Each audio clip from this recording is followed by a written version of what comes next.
Hello, this is George. And Bonnie. That's how you should start every meeting. Guys, find your wife and go. It's nice. All right, our talk tonight is church. Simple word, and it might be a short one. But guess what?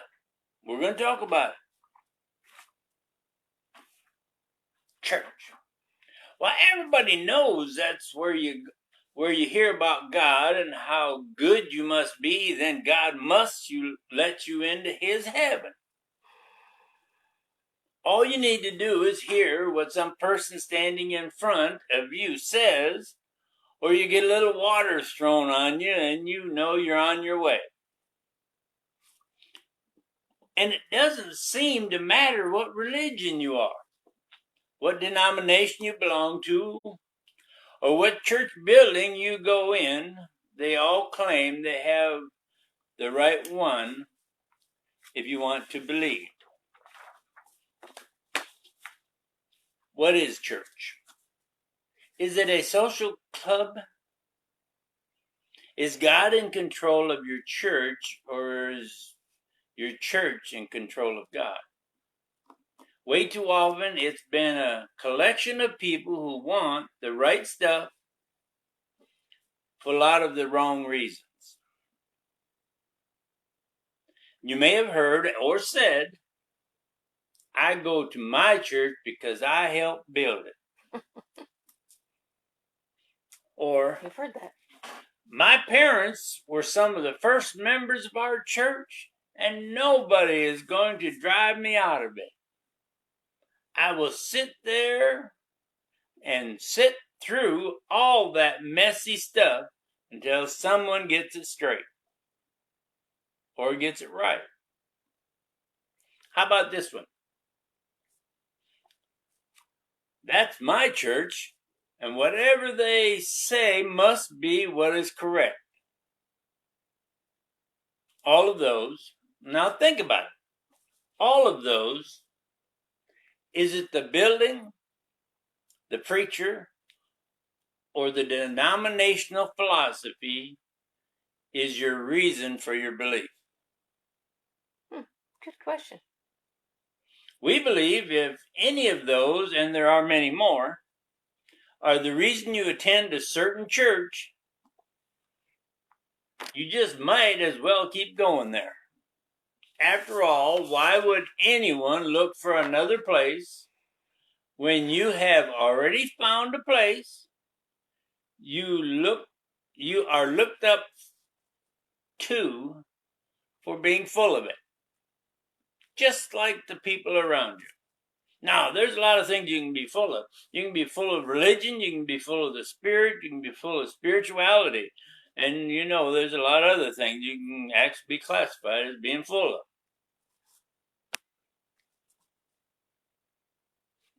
Now, don't you get your nose bent out of shape. We are not saying you go for the wrong religion or attend the wrong denomination or church. We are not saying your preacher or teacher instructs you wrong. I'm just concerned. Hi, guys. I see you up there. Can one of you, say hi or something? I want to make sure my system's working.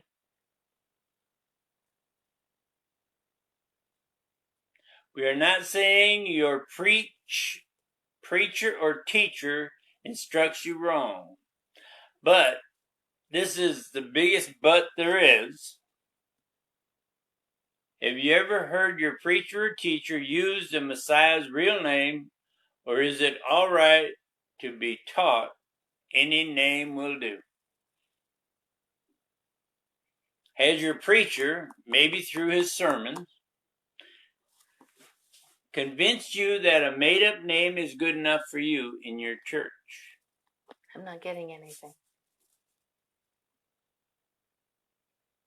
Do they lead you to their philosophy, so you give your tithes to their church to support their denominational brainwashing? Leading you with 1,000... My wife's doing something. That's all right. I'm not. If anybody's saying anything, I'm not getting anything. Leading you with Okay, my wife wants us to hold That's me all up. right. That's all right. Keep going. Keep going. I'm just going to hook up to you. Leading you with 100 of millions on that huge road to that large gate. Church.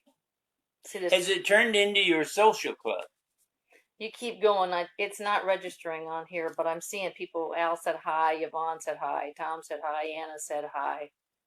This little contraption we got here is Rich said hi. this little whoa, it's way over here. This little contraption here It's isn't showing it telling on us mine, but anybody on here. sorry, guys. No, she's trying to mess me up. Sorry. I'm just going to watch it on my phone and let him know what you guys have asked. Church. Has it turned into your social club? Church. Let's play bingo there every Thursday night. Then you may have somebody come up to you and say, well, let's eat there after every service. That way we might get individuals into our building. And if we get them in the door, they will hear our message and maybe turn to our way of thinking. In other words, our brainwashing. There are a number who may have come for food, and their seed is like their seed that falls somewhere with very little soil. The seed sprouts until the care of the world catches their attention or they become full. So they look for a place with better taste in food. I like that comment. Be it the message, the preacher or teacher, or just maybe different flavors. They want to move. They want to leave. They aren't drawn anymore. When people come in to your building for food, are people connected to God or what you can support them with? Think about it. Has your church become your God? When the disciples started to preach, if they weren't in a synagogue, they were in someone's house. And somehow that has turned into a building that individuals nowadays call church. We are not saying that's wrong unless your denominational philosophy or church doctrine has you leaning to a belief that only makes you feel good about yourself, your past, your future, without even teaching you the basic truth, which is his real name, Yeshua. We know we bring that up a lot. But what's more important to be patted on the back by millions or only having one pat you on your back when you go through that small gate because you're pretty much alone on that little road? Do we look for praise from millions or a smile from the only one who counts? See, in the scheme of things, I'm not that important. I have no spiritual value, no higher biblical schooling. We are more or less standing alone. We talk, but most never really listen. We may be looked at as even failing. But see, we don't gauge ourselves by normal standards. We do what Yeshua and Adonai want us to do. What they want us to do, not you. Yes, we are not, we are not, nor do we present a church. Yet the money just pours in. Yeah. I believe totally we may have received $20 last year. I'm not asking for your money. nor do we want to convince you where you should give your tithes. That's between you and whoever your God is. Think about it. Church. Such a small word, which has such an impact. Sorry, Derek. I just want to let them know that I have it on my phone. So if you have any questions or comments along the way, feel free to ask. I can see what goes on. So I just want you all to know you're still a part of it. I can't see nothing on here except No. that old guy on the screen. So I have it on my phone though. So go ahead and comment or ask questions or whatever. I'm sorry, dear. I just wanted to let them know. We tell no one which church to attend, or if you should attend one at all. We are not the one in authority, but our question is, are you? You have the choice where, when, how, and if. How much or how little to give. And again, where to give. We tell no one or try to lead anyone where they should go. That is totally up to you and your conscience. Like we always say, don't believe what we say. I just repeated that, didn't I? That's okay. It's your food, it's your road, your gate, your eternity. And if you think about it, you might want to study a lot more. See, your eternity just might depend on it. Has the word church become your star? I go to this church, I go to that church. Or maybe a problem that each individual must evaluate so they understand.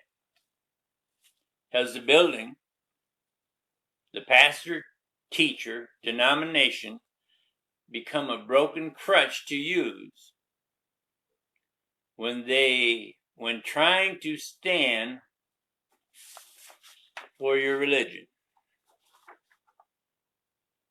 Is it something that is crumbling because of the pressure placed on it? If any church or your religion doesn't correct itself, you better be happy there. Church. A lot of comments from me. It's not the building that. The main thing that I wanted to say about church is it the church building, your denomination, or your philosophy? Or is it the person that goes in the building? Or is it the people themselves?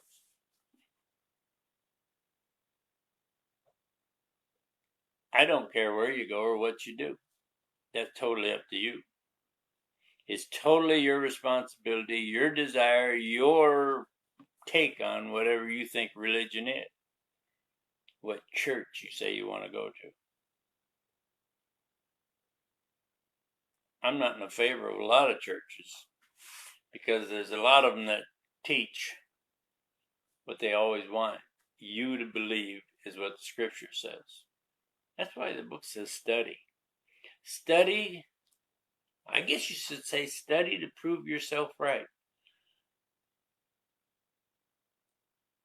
Has anybody That's an interesting way to look at it. Has anybody ever thought about that? See, I like to say study to prove me wrong. Not saying that I'm going to agree with you, but study to prove me wrong or prove yourself right. Like I said when we first started, if you're a husband and a wife sitting next to each other, the best way to start a conversation out about any religion, denomination, church is makes me happy. I like it too. So. Well, sorry guys, this didn't go. I mean, I hope you got something out of his topic and what he was saying tonight. I don't know what's going on with my machine. I'll have to have a nice long talk with it when we get done. We like the interaction, and it's hard when I can't get it to work like I want it to. Even my phone's not doing what I thought it would do. So, anyway, guys, sorry. I hope you learned something from what he talked tonight. But if you have any questions or comments, please ask. Let us know. Ask him on the Facebook. Ask him through Messenger. What do you think? Ask him online. What do you think? Do you think church is the building or the people inside the building to make the church? Is it the denomination you belong to who may have built the church for you? Or is it what goes on inside?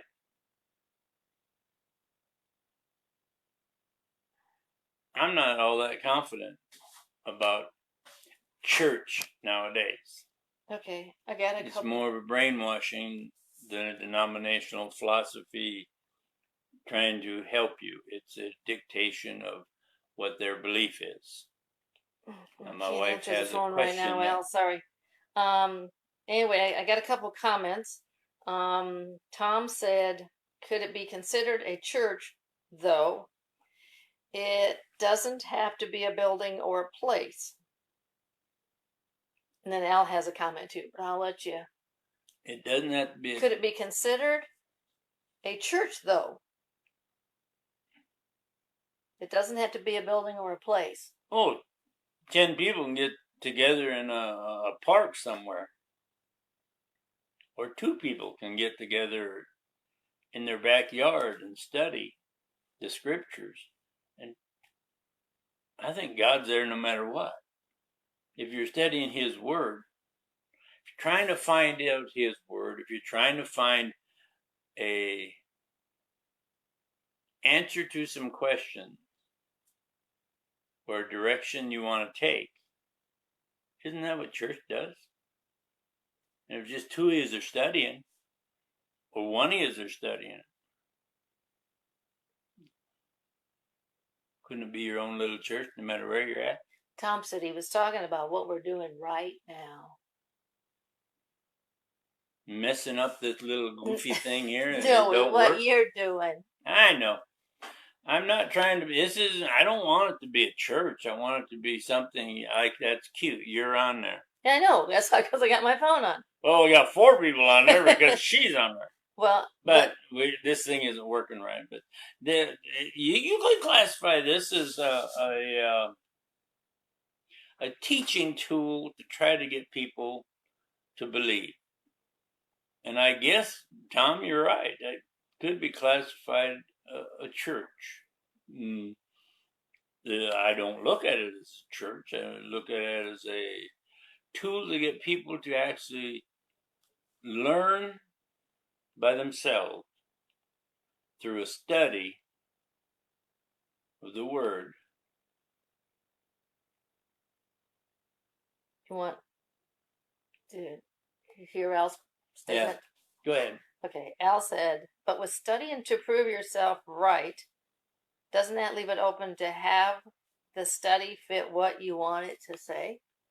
That's why we've said for many, many times, you got to divorce yourself from your past learning and your denominational philosophy and church doctrine, because that will always infiltrate into your thoughts, wants, and desires. Because you're going to go to a building that, you like what they say, or you like what the preacher does. And like I said in the talk tonight, they give food away, so they feed you. So you go there for that food.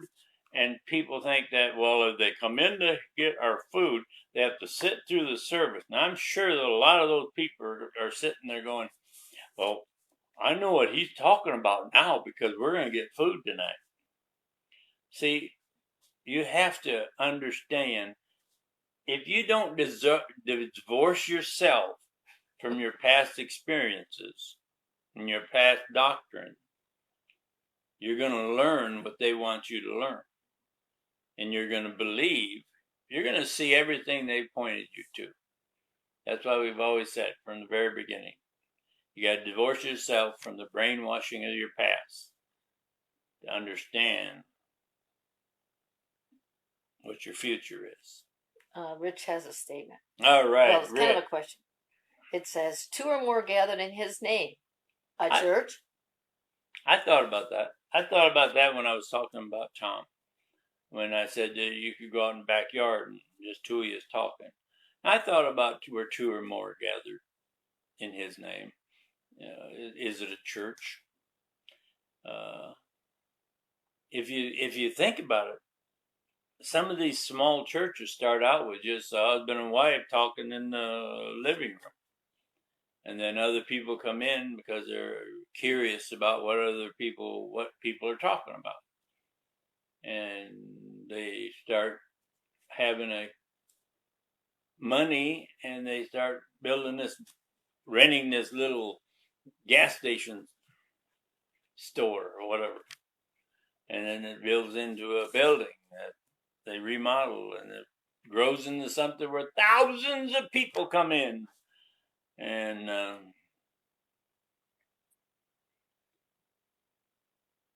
it is a church. I like a lot of what I said tonight about. There's one thing I like to read again. Okay, I've got a couple comments after you. Or, well, I got a couple questions after you read what you want to read. Okay.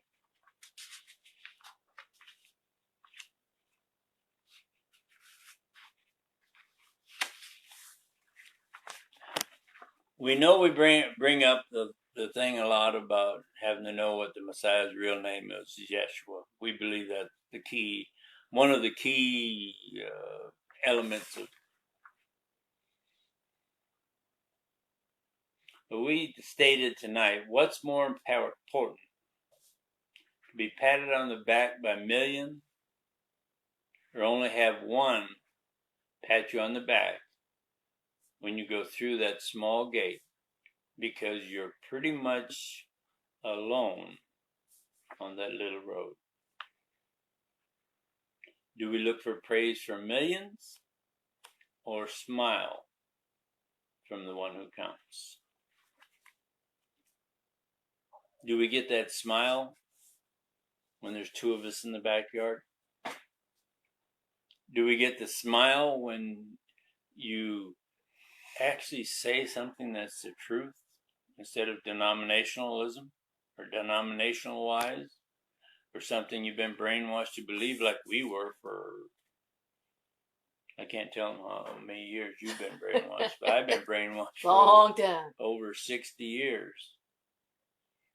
And it took till I had to divorce myself from the denominational part of it and stop believing everything other people said. Now, listening to it and following it is 2 different things. You can't.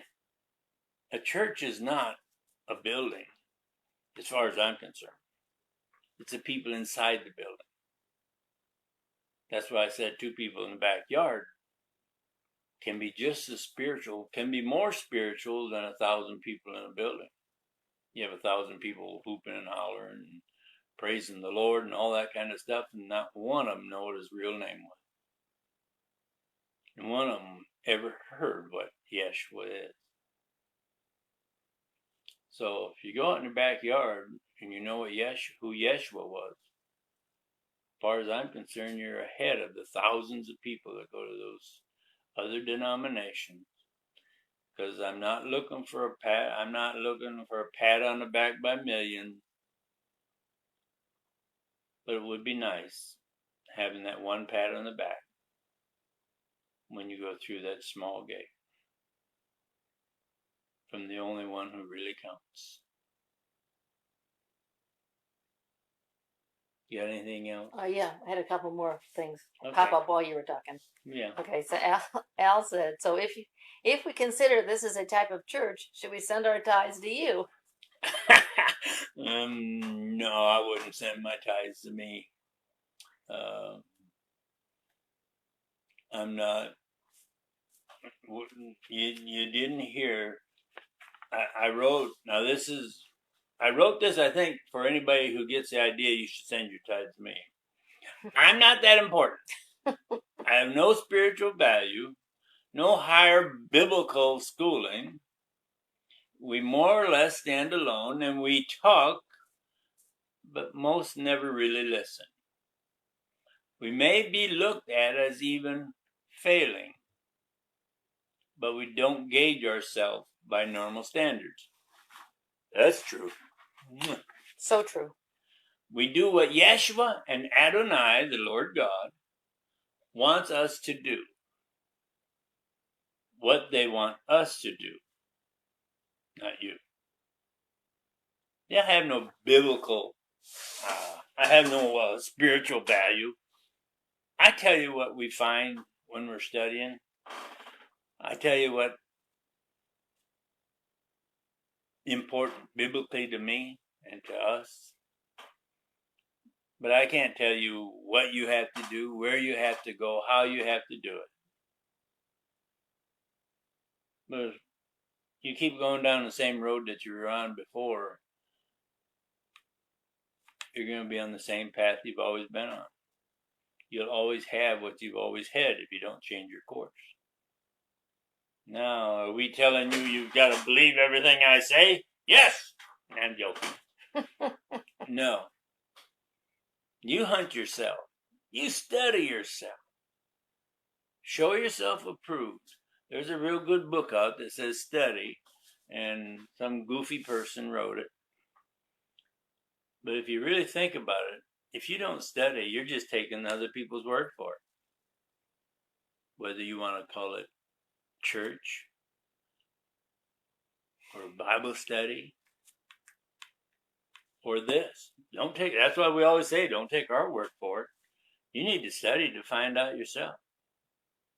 Is it the building or is it the people?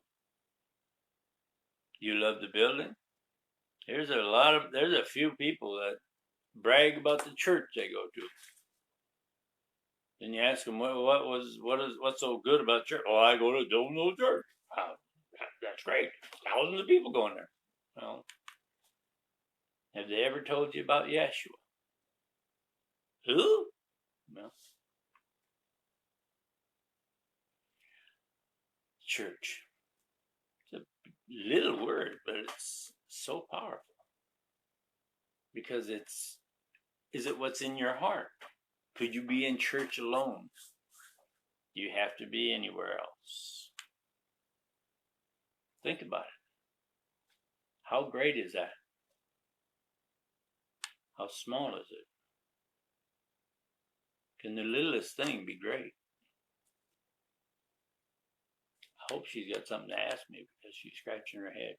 I was just listening to you. Oh. Just a couple more statements. Al was continuing on the tithe. Tithe. Yeah. He said, tithes are one thing, but what about offerings? If we expect to receive back tenfold, should our giving be given to an organization that is doing the right thing with it, if we are not receiving the blessing from the giving? All right. No, there's a lot of places that advertise for you to give, and I won't name a couple of them, but their CEOs make more than the President of the United States. And it's a nonprofit. But their organization still has to pay to run. So some of the organizations that have big loopholes, I'm not telling you not to give them. You can give whoever you want to. Well, you know, dear, sorry. Go ahead. When we started doing our tithing eons ago. Oh my goodness. I don't know how many years that was. We did that not for what benefit there was. Yeah. Does that make sense? Yeah, we gave from here, not from here. If I'm saying that right? Yeah. You gave because we gave because that's what we were supposed to do. Not because we had to, but that's what we wanted to do. I mean, it worked out. It's worked out pretty good. Beneficial. We're not rich, but Yeah. Anna says, when you see the gifts that Adonai gives you, when you're faithful, should tell you you're doing the right thing. I'll ask you a question. How do you know it's from Adonai? How do you know it's from the Lord God? I hate to tell people this, but Satan knows what you want too. And he can give you a lot of things. He can make things line up so you think they came from God. Is it Satan doing his job and weeding out the pretenders from the real? Just because it's a gift, just because you get what you want, doesn't mean it's from God. I'm not saying he doesn't give you stuff, but I wouldn't be banking on a good gift coming from God only. I know gifts are supposed to keep. Good gifts are from God, but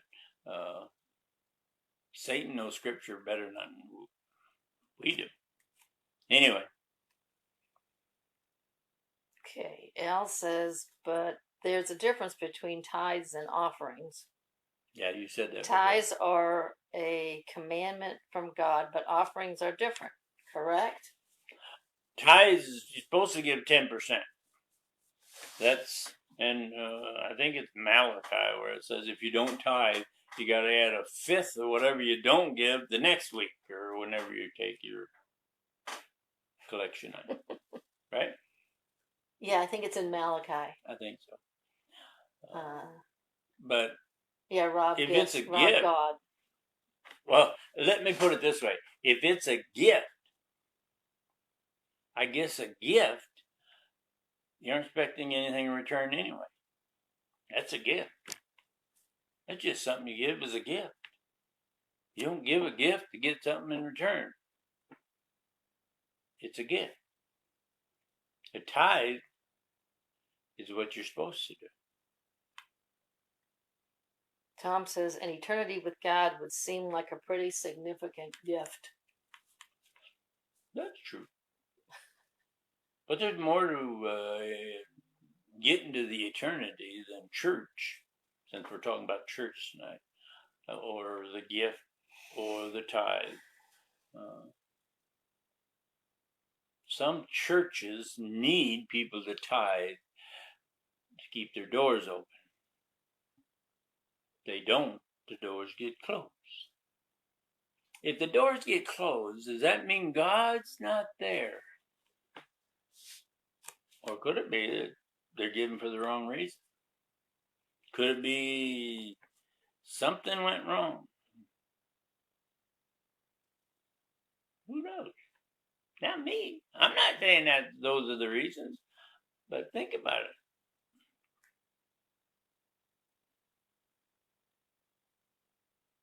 Any more? Well, let's see. Al said there's supposed to be an expectation from the offering. I guess he's going to have to back that one up. Well, when you put it in the offering, is it your tithe, which you're supposed to do? Is it an offering you give freely as a gift offering? If it's a gift offering, do you really want to put a stipulation on a gift, whether it's to the church or to God? If it's a gift, do you really expect things in return? Then it's not a gift. It's more or less a loan to God. Loan to God. Well, if you give $1,000 to a church and you got a car payment coming up and you give $1,000 to the church and you go, okay, God, I gave $1,000 to the church. Now I expect my car payment to be made. Isn't that kind of an ultimatum to God? Yeah. Then you're telling God it's not a gift, It's a loan. You're supposed to pay me back tenfold. Well, sometimes it works. Quick comment. Quick comment. I've gotten 2 or 3 people join the conversation. I just want to give you guys a heads up. Our iPad is not showing the conversation. I have it up on my phone. So I just want to, anybody who's joined us in the last 5-10 minutes might not know that. So anywho, I just want to say hi to whoever's joined us. Sorry about the iPad. I don't know what's going on with it. I think We'll have it's to have a nice possessed. long talk later. I think it's possessed. Anyway, just wanted to welcome everybody who just joined in. That's the problem. Okay, Al said, I guess what I mean is planting a seed, like an offering. Isn't that what is expected to be returned tenfold? Planting the seed. Well, if you put corn in there, plant the seed. If you put money in there, expecting something in return, then you're giving from the head. And I've never done that, so I don't know if it's, it says you can be paid back tenfold. It's like planting the seed. You plant one little seed of corn, you get a whole corn stalk, and you have 4 or 5 ears on there, and there's hundreds of little kernels on each one of those, or on the stalk. So it's 100-fold.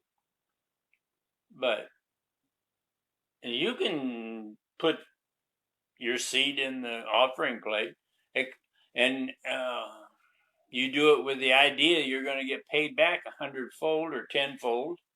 That's your business. I'm not telling you not to do that, but that's not the way I would. I don't think that would attract God as much as giving from the heart and saying, okay, God, it's yours.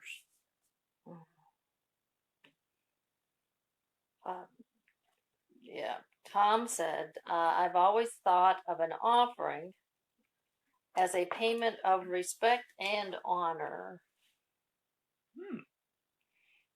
Tom didn't think it. We have to make him stop doing that. With as the idea of respect and honor. That's a good statement. I'm glad these come up on the computer when I go in and look at. Yeah, everything. so he can do a little more. Hey, Tina. They what is church? Place where people go. Maybe. Or is it the inside of you? Read Tom's statement again. I've always thought of it as an offering, as a payment of respect and honor. Respect and honor. I like that. An offering is a payment for respect and honor. Wow. That's a good way of looking at it. That's a real good way. But I don't know if I would say it's a payment of respect and honor. I like this comment. Wouldn't it be like paying maybe a compliment? Maybe that's the kind of payment. With cash. Well, I don't know if he was talking cash, but maybe, yes. Well, could be. It's up there. It's actually pretty good. I mean, but it's within your heart what you want to give. It's not. Some churches have you write down how much you make a year, and your tithe is 10%. So you must give. Well, what do we make? That's $20. So our tithe would be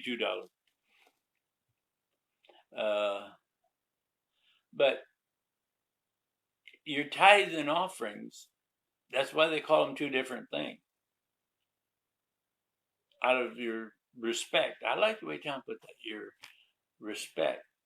You give God the 10%, because that's what he said. It would be your tithe is your initial, or what your minimum requested. Minimum. Required. Yeah. The offering is just above and beyond. The offering is something that... Is that, am I on the right page? Yeah.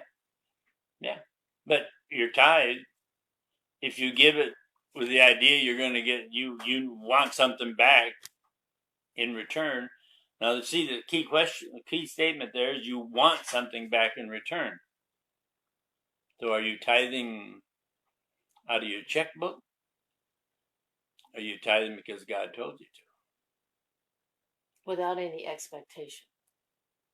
Well, the best way we found out to do it is without any expectation. It's tithing to a church. And the church may be, like I said in the beginning, 2 people standing in the backyard praying, having their own little meeting with God. Isn't that church? That was cool. Like you read my phone. What? Tom says, church is a people where God goes. That's true. A people where God goes. Specifically where God goes. I like that. The only problem is there's a whole bunch of buildings where they feel God's going there, only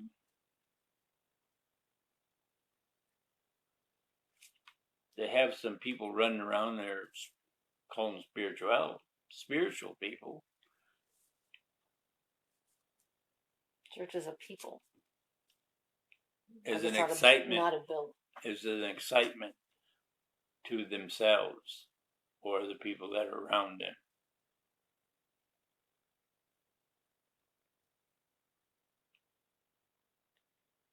Anna just said, if the seed isn't producing good fruit where you are sowing it, isn't that if the seed isn't producing good fruit where are you sowing it, it isn't the right place. I missed a word.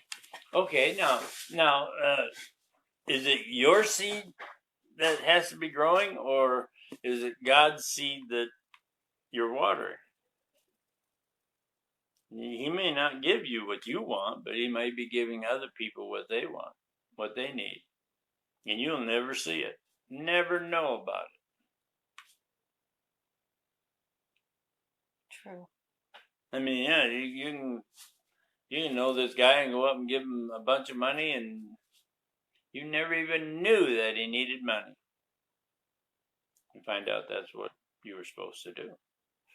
And you never get anything back out of it. But that's just planting the seed for God. Been there, done that, huh, dear? Yeah, I wasn't going to bring that up. But anyway, church. Maybe we both said that. Back to church, yes. Yeah.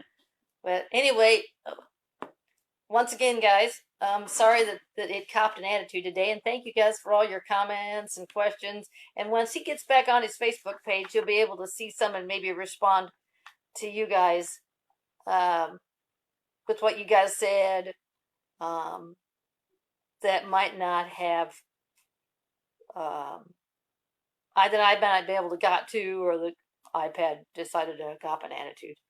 So the one thing I want you guys, everybody, to understand and remember, what's more important? To be patted on the back by millions, or only have one pat you on the back when you go through that small gate? Because you're pretty much alone on that little road. You don't have to have the building. You don't have to have hundreds of people. You be 2. You can worship by yourself.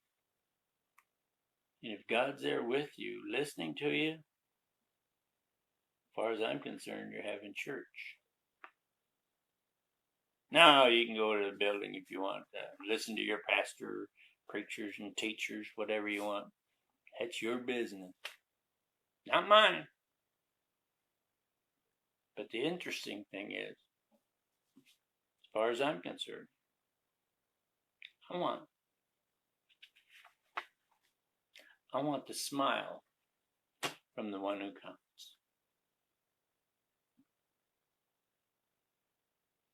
So next week's topic is going to be interesting, based on a question that you had. Yeah, I received a question from Grant. That's our brother-in-law.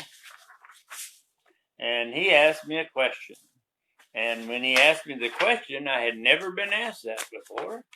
And I came up with my own little topic and worded it my own little way. The silent years. It's interesting.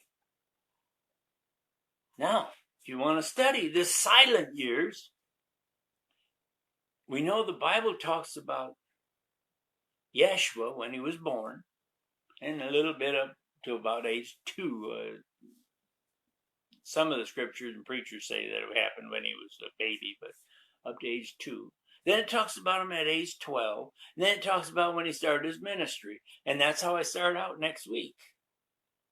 He asked the question, what happened in between all those years? How important was it? What do we have to learn about it? That's interesting. I never ever thought about that before. So next week, the silent years. And if you study Matthew, Mark, Luke, and John, you'll find out what we're talking about with the years in between. Not what happened, but where we come up with this question. So, next week, the silent years. Anyway, thank you guys. It's a question from Grant. So if I come up goofier than a pet rock, then you have to blame Grant, not me. Thank you guys for joining us and for putting up with our troubles here again. Troubles with my iPad. Thank you for your patience and understanding. And you know something? Sorry, Tom asked a question when you said Grant. He said, Did he have to study? I'm assuming he's talking about Grant.